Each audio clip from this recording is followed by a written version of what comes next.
Hello and welcome to a quick video tutorial about depression medications. A lot of people with depression, like myself, choose to take medications, and a lot of people choose not to medicate for various reasons. And I just want to talk about some of the science behind medication because it fascinates me, and these are things I didn't know until, I don't know. And a lot of people don't have access to the healthcare system. So that's messed up as well. But here we go. Going to talk about brain cells, also known as neurons. Okay, here we have a hand-drawn picture of a nerve cell or a neuron. And it's basically made up of a central body with extensions, and one of the extensions is really, really long, and that's called an axon. And the smaller extensions are called dendrites. And there's a space between them called a synapse. So in that space between them, things are passed. Signals, we'll call them. And one of these is serotonin, which you may or may not have heard of. And serotonin affects so many things.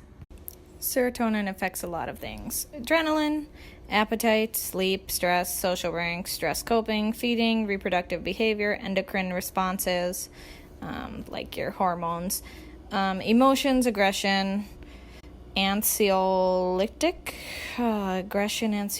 don't ask me what that means, cortisol levels, positive thinking, and self-esteem. Interesting about cortisol levels is they did studies on women over, I believe 45, don't quote me on that, who drank coffee, and their symptoms of depression decreased, which has a lot to do with cortisol. So if you're interested in that, look that. Okay, so we're looking right here.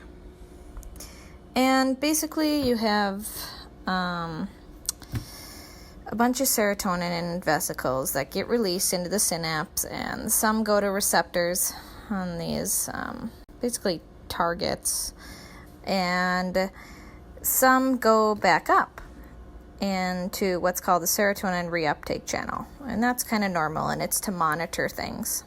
But a lot of people living with depression don't create enough serotonin. So there is one type of medication called an SSRI, or a serotonin uptake inhibitor, and what it does is it blocks the reuptake channel, and so no serotonin is going back in. It seems like then you need more serotonin, so your body makes more, and then all of the target cells are full, and look at all of the serotonin in the synapse. What a great thing. Oh wait, there's more. So there's a second type of popular medication. These are classified as SNRIs, or serotonin norepinephrine uptake inhibitors. So not only does it block the serotonin channel, it also blocks the norepinephrine channel. And norepinephrine is a little bit different. It affects your blood vessels and your fight or flight responses to stress. So now your body creates more of both serotonin and norepinephrine. It's more intense. There's severe side effects like nausea, suicidal thoughts, etc. But it's more cost effective and it works better. But the side effects are pretty darn extreme, and sometimes your body can't handle that. There's a bunch of uptake inhibitors, or things that block channels.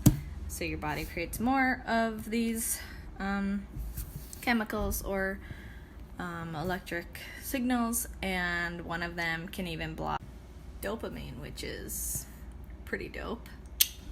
As you know, depression can be caused by a lot of things, but one of the main things is low serotonin or reduced dopamine. Obviously trauma, genetic makeup, chronic stress, low sunshine can even cause depression. If you've heard of SAD, which stands for like seasonal affective depressive disorder, you can have increased levels of other things like monoamine oxidase. You can have changes in blood flow in your brain. If you have reduced sleep, it can cause symptoms. So there's a lot of things. And medication might be right for you, and it might not be. And the funny thing with medication is, like, you have to try it, and then you have to wait, like, 1 to 3 months till it gets in your system. And those 1 to 3 months are horrible. And sometimes it works, and sometimes it doesn't. And there's so many other things that people do. So I'd love if you share